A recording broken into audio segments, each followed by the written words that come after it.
Në mesnatë ka përfunduar afati për partitë politike të regjistruara në Kosovë për ta njoftuar KQZ-n lidhur me pjesëmarrjen ose mos pjesëmarrjen në zgjedhjet e ardhshme, si dhe për deklarimin e koalicioneve parazgjedhore. Sipas zëdhënësit të KQZ-s Valmir Edezi, këto obligime kanë vlerëtur për 53 partitë politike që aktualisht janë pjesë e regjistrit të partive politike të regjistruara në Republikën e Kosovës. Deri në përfundim të afatit nga 1 deri më 7 maj 2026, KQZ ka pranuar njoftimin për pjesëmarrje në zgjedhje nga 22 parti politike, njoftimin për mos pjesëmarrje nga 9 parti politike dhe njoftimet për 3 koalicione të përbëra nga 9 parti politike, ka deklaruar Edezi. Lëvizja vetëvendosje do t'i hyjë garës së qershorit në koalicion me partitë të tjera më të vogla, përfshirë Guxo, Alternativa dhe Partinë Shqiptare Demokristiane. Partia Guxo doli me njoftim për këtë koalicion, duke thënë se bashkimi i tyre s'është i përkohshëm, por qendrim politik i vendosur për të qeverisur me përgjegjësi. Sot u vendos vazhdimi i një rruge të përbashkët politike, Partia Guxo, Lëvizja Vetëvendosje, Partia Alternative dhe Partia Shqiptare Demokristiane nënshkruan marrëveshjen e koalicionit si angazhim i qartë përpara qytetarëve të Republikës së Kosovës. Ky nuk është një bashkim i përkohshëm, por një qendrim politik i vendosur për të qeverisur me përgjegjësi, për të mbrojtur interesin shtetëror dhe për ta vendosur qytetarin e Republikës në qendër të çdo vendimi, thuhet në njoftim.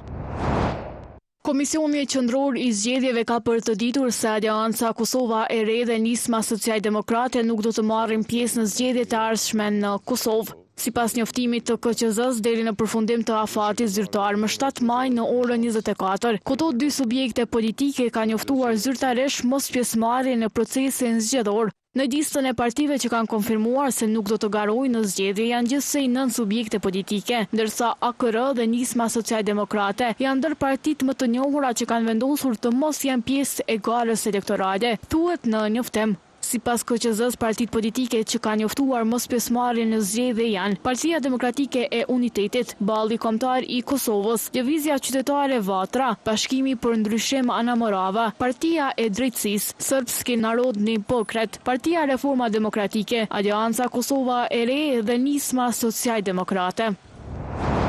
Komisioni qendror i zgjedhjeve ka njoftuar se po vazhdon afati për dorëzimin e listave të kandidatëve për deputet për zgjedhjet e parakohshme për Kuvendin e Kosovës, të cilat do të mbahen më 7 qershor 2026. Sipas KQZ-s, nga 2 deri më 12 maj 2026, të gjitha subjektet politike, partitë politike, koalicionet, nismat qytetare dhe kandidatët e pavarur duhet të dorëzojnë online listat me emrat e kandidatëve për deputet për certifikimin e pjesëmarrjes në procesin zgjedhor. Procesi i dorëzimit të listave po zhvillohet në mënyrë elektronike përmes platformës së KQZ-s dhe zyrës për regjistrim, certifikim dhe kontrollim financiar të subjekteve politike.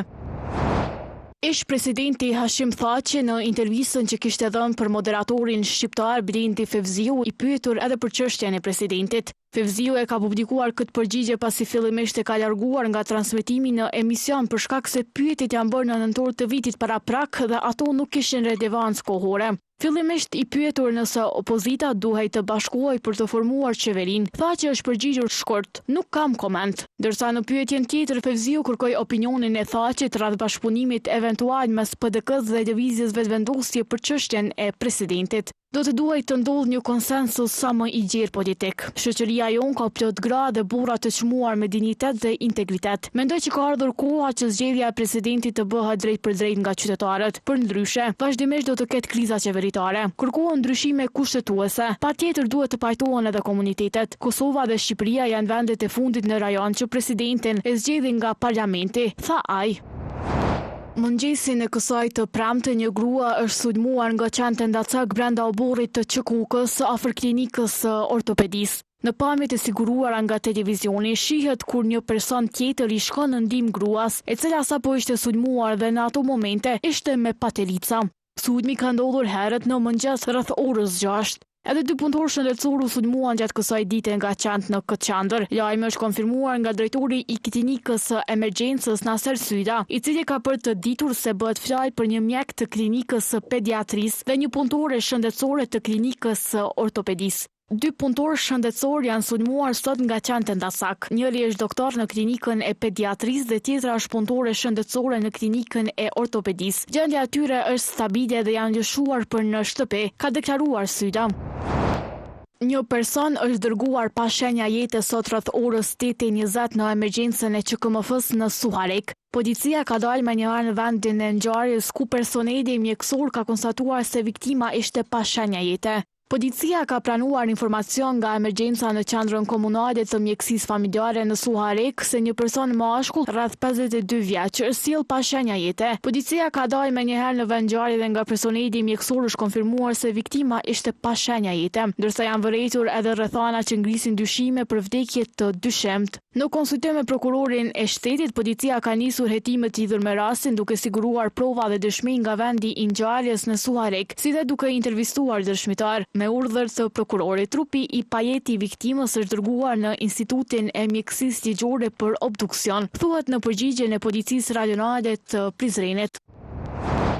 Inspektorati Qendror i Punës në zbatim të vendimit të Ministrisë së Punës, Familjes dhe Vlerave të Luftës Qërimtare edhe në përputhje me mandatin e tij ligjor, ka ndërmarrë aksion të jashtëzakonshëm inspektues në sektor me rrezikshmëri të lartë në të gjithë territorin e Republikës së Kosovës. Ky raport nga Inspektorati Qendror i Punës paraqet rezultatet për mbledhje të inspektimeve të realizuara në kuadër të këtij aksioni. Në kolonën ku është cekur, numri total i ndaltimeve të punimeve nënkuptohet automatikisht edhe numri total i kërkesave për kundërvajtje. Në përfundim të aksionit të gjitha subjektet ndaj të cilave është shqiptuar masa e ndalimit të punimeve, procesohen automatikisht në gjykatë për kundërvajtje, përkatësisht për shkeljet e konstatuara. Inspektorati ka njoftuar se ka ndaluar 126 punime në sektorët me rrezikshmëri.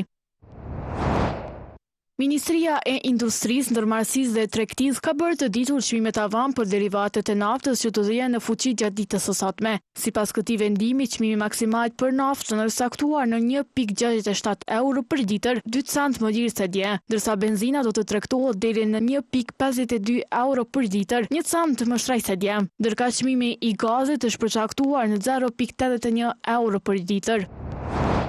Kryetari i nismës socialdemokrate Fatmir Dima i ka shkruar letër kryetarit të PDK-s Petri Hamza. Dima i ka shkruar letër sipas tij bazuar në kërkesat e qytetarëve për bashkim në një listë. Në frymën e përgjegjësisë politike dhe shtetërore, si dhe duke respektuar kërkesën dhe pritjen e vazhdueshme të qytetarëve dhe mbështetësve dhe strukturave tona për bashkimin e potencialit politik që përfaqësojnë PDK-ja dhe nisma. Përmes kësaj shkresi u paraqisim zyrtarisht gatishmërinë tonë për pjesëmarrje në listën zgjedhore të PDK-s për zgjedhjet e 7 qershorit, thuhet në letër. Dima i ka theksuar se kjo është vullnet i tij me qëllim të ofrimit të një zgjidhje të mirë politike për qytetarët.